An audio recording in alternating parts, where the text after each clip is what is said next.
आज की वीडियो में बात कर रहे हैं cyber crime police bank account freeze को लेकर के कि कैसे अनफ्रीज हुआ इसकी जानकारी। फिलहाल इसकी जानकारी फुल डिटेल हम अलग वीडियो में दे चुके हैं, 2-3 वीडियो पहले आप देखेंगे वो मिल जाएगा।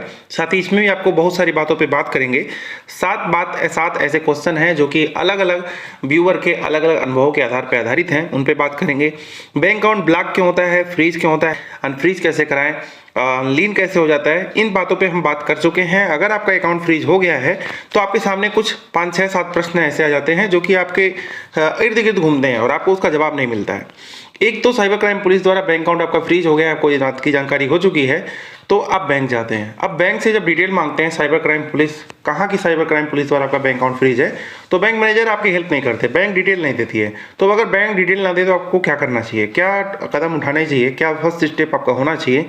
साथ ही कुछ लोगों का प्रश्न रहता है कि अगर हम अपने बैंक अकाउंट को ऐसे ही फ्री छोड़ दें तो क्या होगा, क्या कोई दिक्कत होगी, क्या मेरे ऊपर कोई कोर्ट केस हो सकता है, क्या हमारी जॉब में कोई प्रॉब्लम आ सकता है, क्या हम स्टूडेंट हैं, हमारी लाइफ में कैरियर में कोई दिक्कत आ सकती है। या अगला भी प्रश्न आता है, क्या घर पे पुलिस आ जाएगी अगर हम साइबर क्राइम पुलिस का बैंक अकाउंट द्वारा फ्रीज करना अगर ऐसे ही छोड़ दें, तो क्या आगे चल के कोई पुलिस घर आ सकती है। और एक और सवाल ज़रूर रहता है दिमाग में जहाँ साइबर क्राइम पुलिस खाता है, क्या जेल भी हो सकता है। फिर एक और सवाल आता है कि साइबर पुलिस डरा रही है, कॉल कर रही है या हम कांटेक्ट कर रहे हैं, हमको लगातार प्रेशर कर रही है, दबाव दे रही है, तो ऐसे में अगर डरा रही है तो क्या हथकंडा अपनाएं, क्या इस फर्स्ट स्टेप हमारा होना चाहिए जिससे साइबर क्राइम पुलिस हमें डरा ना पाए। फिर अगला भी क्वेश्चन आता है कि आखिर ये होल्ड, लीन, फ्रीज अलग अलग शब्द जो हैं हमारे अलग अलग व्यूअर द्वारा आए हुए हैं, तो आखिर ये है क्या, इनका क्या मतलब है, क्या डिफरेंस इनके बीच, ये भी बताएंगे। और साथ ही साथ जब आपका अकाउंट जो होता है, आपका अकाउंट पूरी तरह से क्लीन हो जाता है, क्लीन चिट मिल जाता है आपको साइबर क्राइम पुलिस की तरफ से, तो साइबर ने एनओसी दे दिया है आपको, एनओसी दिया जाता है साइबर क्राइम पुलिस द्वारा। उस एनओसी के आधार पर आपका बैंक अकाउंट जो होता है अनफ्रीज होता है। अब साइबर पुलिस ने एनओसी दे दिया, बैंक मैनेजर जो होते हैं बैंक अकाउंट को अनफ्रीज नहीं कर रहे हैं, तो ऐसे में आपको क्या करना चाहिए, फर्स्ट स्टेप क्या होना चाहिए, इन तमाम बातों पे बात करेंगे। तो देखिए टॉपिक तो लंबा है, क्वेश्चन वाइज तो बातें लंबी होंगी, वीडियो लंबा होगा, तो आप धैर्य बनाए रखिएगा और सारी बातों को एक एक करके हम कवर करेंगे कि बैंक अकाउंट कैसे फ्रीज हो जाता है। एक तो आपकी KYC कंप्लीट ना हो तो फ्रीज हो जाता है। दूसरी, आपने कोई लोन ले रखा है, EMI समय समय पर नहीं दे पा रहे हैं तो फ्रीज हो जाता है। और तीसरा सबसे बड़ा कारण है सस्पिशियस ट्रांजैक्शन, इनवैलिड ट्रांजैक्शन आपके अकाउंट में कहीं से आ गया है या आपके अकाउंट से किसी फ्रॉड बंदे के अकाउंट में चला गया है। ठीक है, इन्हीं 3 कारण मेनली होते हैं जो कि बैंक अकाउंट को फ्रीज करते हैं। अब एक प्रश्न यहीं से उठा लेते हैं फ्रीज शब्द से लेकर के। अब ज़्यादा ये सवाल आता है कि होल्ड, लीन, फ्रीज क्या है, तो कहीं होल्ड लिखा रहता है, कहीं लीन लिखा रहता है, कहीं फ्रीज लिखा रहता है। तीनों का एक ही मतलब है कि आप अपने अकाउंट से डेबिट क्रेडिट की व्यवस्था जो है रोक दी गई है आपके अकाउंट में। तो मैक्सिमम यही होता है कि आपके अकाउंट में डेबिट रोक दिया जाता है, मतलब आप अपने अकाउंट से पैसे खर्च नहीं कर सकते। काफ़ी लोगों के अकाउंट में क्रेडिट भी रोक दिया जाता है और कुछ लोगों के अकाउंट में केवल क्रेडिट रोका जाता है, डेबिट को नहीं रोका जाता है। तो जैसा भी कंडीशन होता है अकाउंट का ऐसा किया जाता है। 99% अकाउंट में आपके डेबिट को रोका जाता है कि आप पैसे खर्च ना कर पाएँ। ठीक है, तीनों का एक ही मतलब है। आप बैंक जाते हैं और बैंक मैनेजर जो होते हैं, ब्रांच मैनेजर, वो आपको डिटेल नहीं दे रहे हैं, वो बोल रहे हैं कि हमें नहीं पता है कि किस साइबर क्राइम पुलिस द्वारा फ्रीज है, या हमें उनकी मेल ID नहीं पता है, उनका कॉन्टैक्ट डिटेल नहीं पता है। तो ये साफ साफ झूठ बोल रहे हैं, क्योंकि जब पता ही नहीं है तो आप फ्रीज किए कैसे हैं। ठीक है, अगर वो साइबर क्राइम पुलिस ने फ्रीज कराया है तो बिल्कुल निसंदेह ब्रांच मैनेजर के पास कोई ना कोई मेल आया होगा या कोई ना कोई लेटर आया होगा पोस्ट के माध्यम से, और जब लेटर आया होगा तो एड्रेस भी होगा कहाँ से आया है, मेल ID आई होगी तो मेल एड्रेस भी होगा।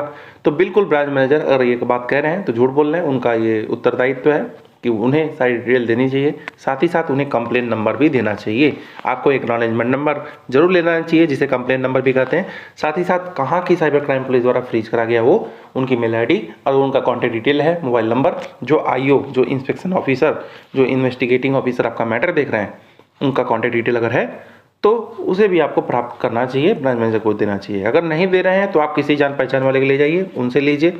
अगर फिर भी वो आनाकानी कर रहे हैं, मना कर रहे हैं, तो आप सीधे सीधे बैंक मैनेजर की कंप्लेन कर सकते हैं। कैसे कर सकते हैं स्टेप बाय स्टेप, उसका वीडियो ऑलरेडी चैनल पे है, हमारी वेबसाइट पे भी है ऑलरेडी, स्टेप बाय स्टेप कैसे कंप्लेन करें।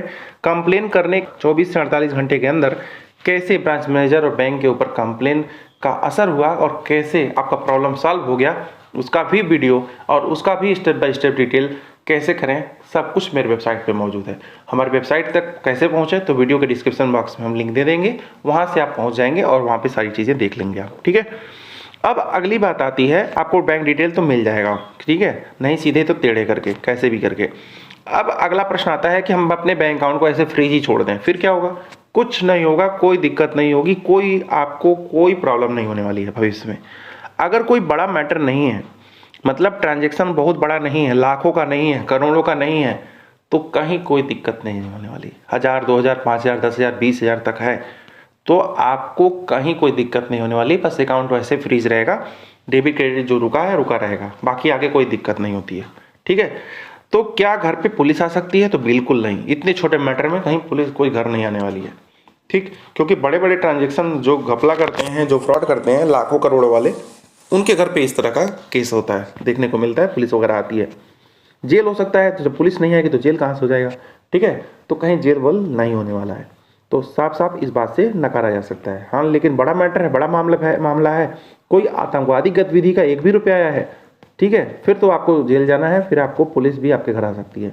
क्योंकि अगर आतंकवादी गतिविधि से आया है, तो अगर टेररिज्म शामिल है तो इस मैटर में फिलहाल, क्योंकि आपको पता ही है अलग अलग कंट्री से कहीं भी आ गया पैसा और टेररिज्म के माध्यम से, फिर 1 रुपया 1 करोड़ एक बराबर है, फिर तो आपको दिक्कत होगी, ठीक है। और बहुत ही रेयरली ऐसा चांस होता है कोई आतंकवादी गतिविधि का जो पैसा है वह किसी सिंपल ऐसे व्यक्ति के अकाउंट में आए जो इस तरह का फंस जाए। वो ऐसा ही भेजते हैं कि फंसने ना पाए, ठीक है। फिलहाल कहीं ना कहीं उनको फंसना ही पड़ता है। अब आती है बात, ज़्यादा से ज़्यादा अगर बहुत बड़ा ट्रांजैक्शन है, करोड़ों का है, लाखों का है, कई 10 लाख, 20 लाख, 50 लाख का है, तो ऐसे में भाई कंप्लेन जो करेगा वो तो चाहेगा अपना पैसा प्राप्त करे। और जहाँ 2, 4, 10,000, 20,000 का मैटर रहता है तो उतना ज़्यादा लोगों का खर्च हो जाता है उसको निकलवाने में, तो ज़्यादा लोग करते हैं क्या, ऐसे ही छोड़ देते हैं, ठीक। तो अगर ऑटोमेटिक अब रिलीज हो पाता है तो रिलीज हो जाता है, नहीं तो फिर वो प्रयास करते हैं तो हो जाता है, आगे वो आपको बताएंगे। अब साइबर क्राइम पुलिस आपसे कांटेक्ट कर ली या आप उनसे कांटेक्ट कर लिए किसी भी तरह समहाउ, अब आपको पुलिस डराने लगी, मेरे पास आओ, तुम्हें जेल हो जाएगा, ये हो जाएगा, वो हो जाएगा, आप बिल्कुल ना डरें। आप बोलिए हमारे अकाउंट में पैसा है तो हम वापस कर देंगे, हमारे अकाउंट से पैसा वापस गया है, हमारे अकाउंट से पैसा गया है, ठीक है, हम पैसा ऐसे छोड़ देते हैं, हमें कोई कंप्लेन नहीं करनी है, ठीक। और हम आगे कोई भी इस पर कोई एक्शन नहीं लेंगे, तो साइबर क्राइम पुलिस का भी मैटर जो है सॉल्व हो जाएगा। क्योंकि आप किसी तरह कोई एक्टिविटी नहीं करेंगे, उन्हें भी इस बात का कंफर्मेशन मिल जाएगा, तो आपको डराएगी नहीं। क्योंकि साइबर क्राइम पुलिस को रिपोर्ट लगाना होता है, कैसे कैसे वो रिपोर्ट लगाते हैं सब कुछ हम एक अलग वीडियो बना देंगे। उनके पास क्या क्या फॉर्मेट होता है साइबर क्राइम पुलिस को के पास, आपकी कौन कौन सी डिटेल उन्हें अपने सीनियर को सौंपनी होती है, इसी नाते वो ज़्यादा प्रेशर करते हैं, कम समय के अंदर उन्हें सारा कुछ करना होता है, ठीक है। तो साइबर क्राइम पुलिस आपको डरा रही है तो वो डरना नहीं है। अगर डरा ही दी, आप डर भी गए हैं, तो आप फटाफट जिस भी स्थिति में सिचुएशन में हैं, आप फटाफट अपने साथ एक हायर कर लीजिए एडवोकेट, या तो अपने साथ लेके जाइए, जहाँ भी मैटर ये हुआ है, जहाँ भी बुलाया जा रहा है आपको दूसरे स्टेट में या अपने स्टेट में, किसी भी ऑल ओवर इंडिया के, या जहाँ पे आपको बुलाया जा रहा है उसके आसपास जो कोर्ट कचहरी तहसील है वहाँ से एक वकील हायर करिए, उनको लेके जाइए, फिर आपको नहीं डराएगी पुलिस, बिल्कुल एकदम पोलाइटली बात करेगी, ठीक। इस प्रश्न का जवाब मैंने दे दिया।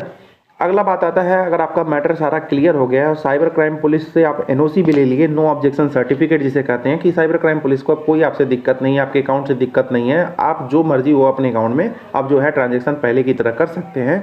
और एनओसी अगर आपने ले लिया है, किसी केस में जो होता है साइबर क्राइम पुलिस आपको एनओसी नहीं देती है, तो ऐसे में आपको क्या करना है, अगर एनओसी नहीं दे रही है तो आप उन्हें बोलिए कि आप जिस विधि द्वारा हमारे ब्रांच मैनेजर को भेज करके सारी डिटेल हमारा बैंक अकाउंट को फ्रीज कराए थे, उसे अनफ्रीज कराने के लिए आप फिर से उन्हें मेल कर दीजिए या मैसेज कर दीजिए, जैसे भी आपने फ्रीज कराया था अनफ्रीज करा दीजिए, तो करा देते हैं। ऐसे में आपका जो है मैटर क्लियर हो जाता है। लेकिन अगर उन्होंने आपको एनओसी दे दिया, आपको एक पीडीएफ दे दिया, हम एनओसी पे जल्दी वीडियो बना देंगे, एनओसी कैसा होता है, कैसे किस तरह से होता है। तो अगर एनओसी जो है आपको ब्रांच मैनेजर को देने के लिए साइबर क्राइम पुलिस ने आपको दे दिया है, तो आपको क्या करना है, आपको बैंक मैनेजर को देना है उसे। अगर फिर भी बैंक मैनेजर उसे अनफ्रीज नहीं कर रहे हैं, तो मैंने आपको तरीका बताया ही, किसी जान पहचान वाले ले जाइए, सीधा व्यवहार वाला प्रयोग करिए, ठीक है। अगर फिर भी वो नहीं मान रहे हैं तो उनका फिर कंप्लेन करिए आप सीधा।